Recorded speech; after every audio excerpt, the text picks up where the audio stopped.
I had a conversation with myself. And I said, I don't want this to happen anymore. Next, refine your goals. I don't know what ambitions you've had up until now, but this weekend would be a good time to start the process. We're going to talk about our goals workshop before our session is over this weekend. Maybe that will help stimulate you to set some higher goals, reach for some higher purpose, go for something beyond what you thought you could do. By the time this weekend's over, you might double, triple, quadruple the amount of goals, purpose, all the things you think you can accomplish. You could multiply that by 10 by the time we finish here on Sunday. Here's the next one, believe in yourself. Yes, you got to believe in God, and you got to believe in the community, and you've got to believe in the possibilities. You've got to believe in the economy. You've got to believe that tomorrow can be better than today. But here's the big one, believe in yourself. There isn't a skill you can't learn. There isn't a discipline you can't try. There isn't a class you couldn't take. There isn't a book you couldn't read. If it's written in some other language, you just get it translated and read it. Here's the next one. Ask for wisdom. This is communication of the highest source. Ask for wisdom. Ask for wisdom that creates answers. Ask for the wisdom that creates faith to believe things are possible. In King Solomon's day, there was the dilemma of two mothers who claimed the same baby. And the question was, whose baby is this? This mother says, it's mine. The other mother says, no, it's mine. Solomon said, bring me the baby. They brought him the baby, and he raised the sword. He said, I'm going to cut this baby in half and give one half to this mother and one half to this mother. And as he raised his sword, sobbingly, the real mother said, no, no, no, don't cut the baby in half. Give it to her, who was not the real mother. Solomon says, now I know who's the real mother. See, that is so wise. And the moment was such drama. But Solomon, the wisest of the wise, knew what to do to settle the deal. Ask for wisdom to deal with the challenges of today and tomorrow, to deal with the challenges your family brings you. Don't wish it was easier, wish you were better. Here's the next one, conserve your time. I must learn to do this. How much time have I got left? Not an unlimited supply.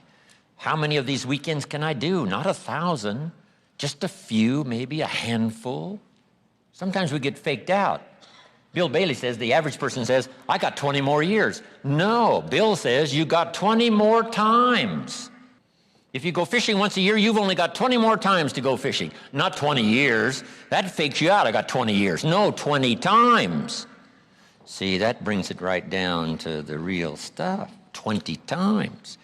How many more seminars like this? Not 1,000, a few, just a few.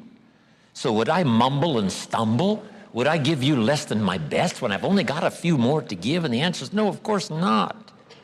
If you're a person of some dignity and quality, you wouldn't let that happen. Next, invest your profits. We're going to talk now about this before the weekend is over on financial independence. And I'm going to give you some excellent advice. Here was one of the philosophies Mr. Schoaf gave me, along with Mary Kay. Here's what he said. Profits are better than wages. Wages make you a living. Profits make you a fortune. Mary Kay and I went for that. Wow. Could we start earning profits while we're making a living? The answer is yes. I went berserk. Here's one now, protect your family. These are troublesome times. Not that they haven't been troublesome times for 6,000 years. At school, troublesome times. I know a wonderful mother and a wonderful father who had two boys. In school, they went two different directions, and one became a model citizen and the other one went to jail. Wow.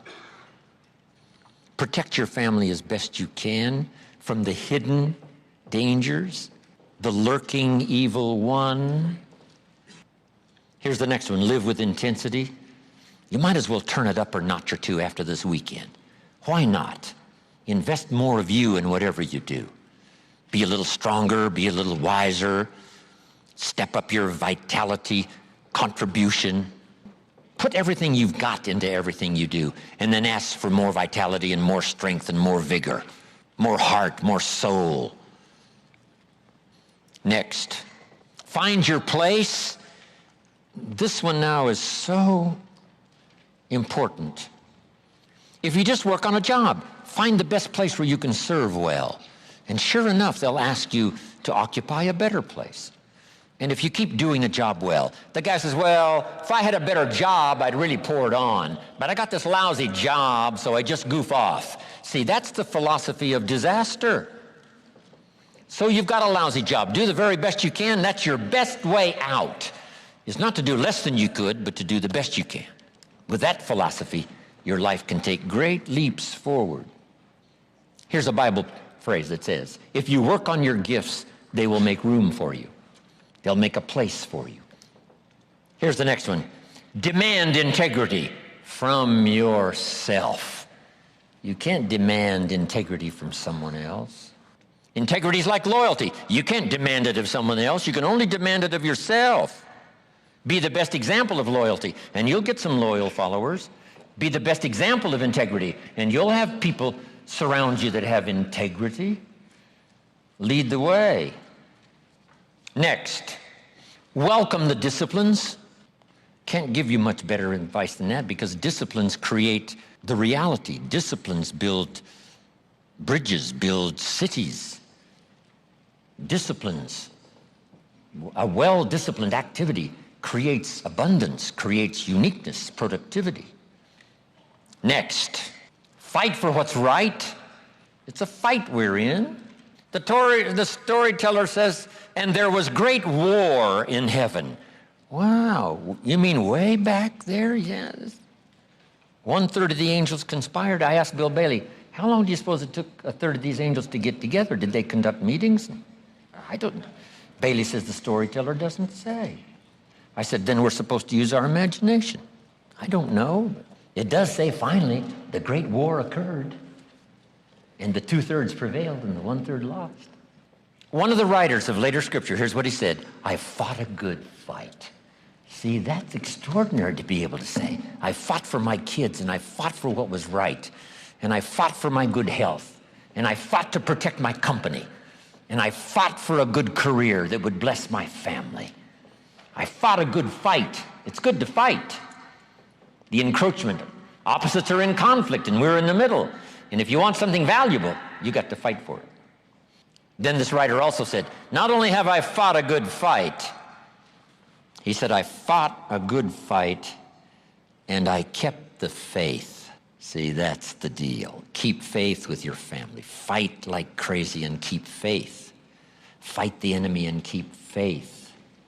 Fight illness and keep faith. Fight the evil and keep faith. I can't give you much better advice. So thank you very much for your attention. I appreciate it.